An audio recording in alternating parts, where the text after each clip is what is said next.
Hello, everybody. Scott Golden here with the Mid-South Wrestling Review Series for the 19th of February in 1983. Guest commentator Buddy Nicholas is announced here. Rat Pack addresses the controversy with the tag team championships. Basically, the championships have been taken, not taken from them. Many people say that Andre should have won with Tony Atlas the previous week. Ratback shows their dominance and power there. First actual match comes together with Tom Ernesto Jr. and Art Cruz.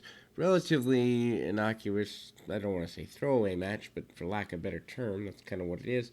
In that, it's a match to fill out the card, but not something that people are going to write home about. Ernesto manages to get caught in an armbar, and Cruz manages to hold on to the armbar for several minutes.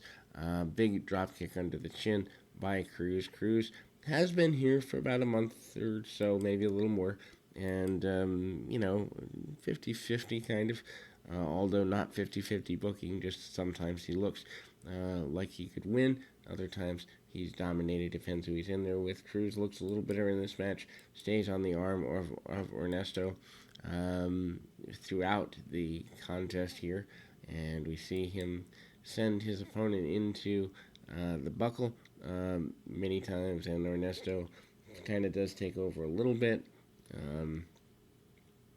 That's there, and big forearm by Cruz. Cruz tries to be dominant and does eventually get what I think is his first television victory off of a big back body drop, among other things, and manages to come back and nail a swinging neck breaker that looks kind of awkward, but gives him a victory anyway.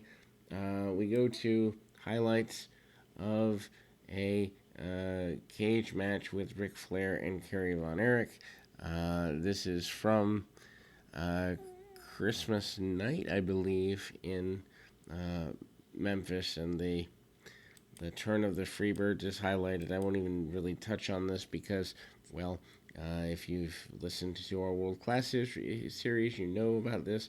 Not quite sure why they're highlighting it here. Maybe because of the nature of the turn of the Freebirds. Maybe the Freebirds or the Von Erichs were supposed to come in more pronounced here, but doesn't come together. Anyway, that process is highlighted here, so maybe there's a trade agreement that's going to go on with World Class or something of that nature.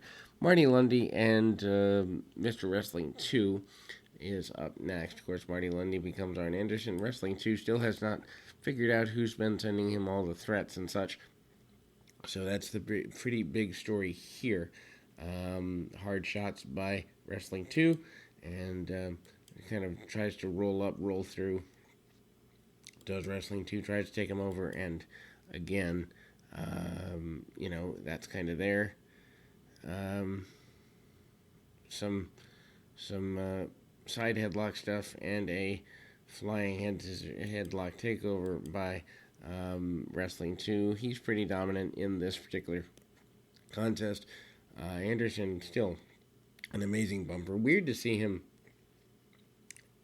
Lundy that is, pull off a leapfrog. Just a weird move to see. I don't remember him doing that many of those. Shot to the midsection, and Lundy goes down like a shot out of a cannon, and a big body slam, followed by Lundy going to the second rope on the inside, and again gets shot in the midsection with a punch, and then knee lift, and Mr. Wrestling 2 is victorious here. Sonny Rogers and the Junkyard Dog up next, and obviously Dog gonna be the guy who manages to go, and get rid of Sonny Rogers, at least for this particular day, in a simplistic way. And I shall get my phone, and we will continue our discussion in 2 shakes of a lamb's tail.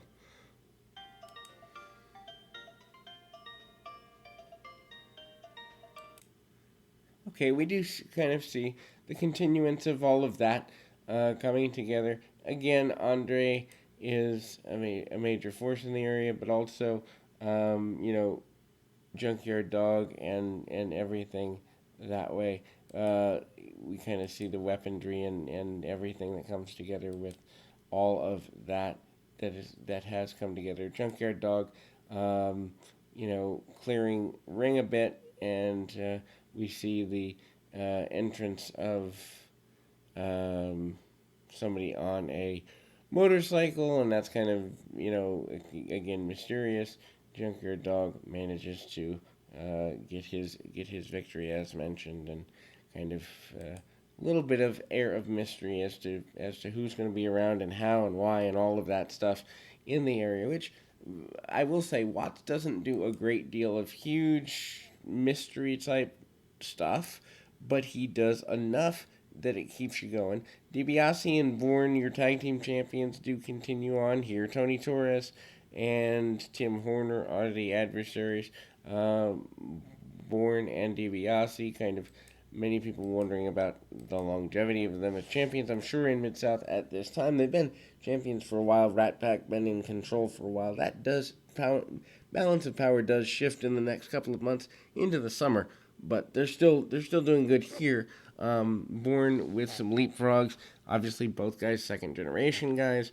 Born with his father, Tough Tony Born. DiBiase with his mother and stepfather, Mike DiBiase, and so Born manages with some big body slams and the like, and we see some trips up, and DiBiase trying to keep things going in a more, I guess you'd say, amenable way. Hard shot by Born to the midsection, and again, there we go. And a tag off. DiBiase manages to hit kind of the double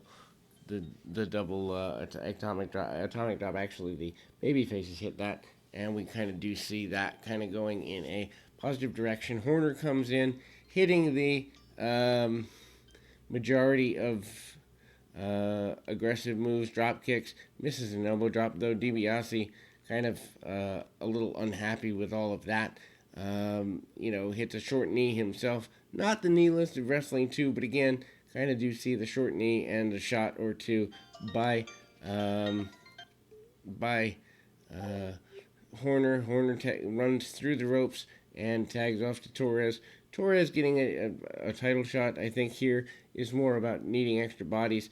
High angle backdrop suplex by Matt Bourne here, and as I close off my phone just to be able to finish this up.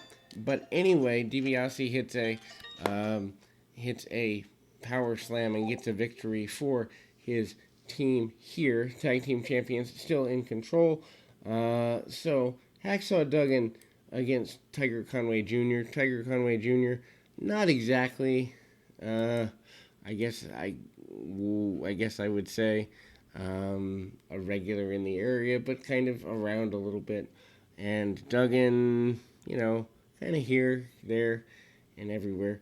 As far as Louisiana champion, still a major talent.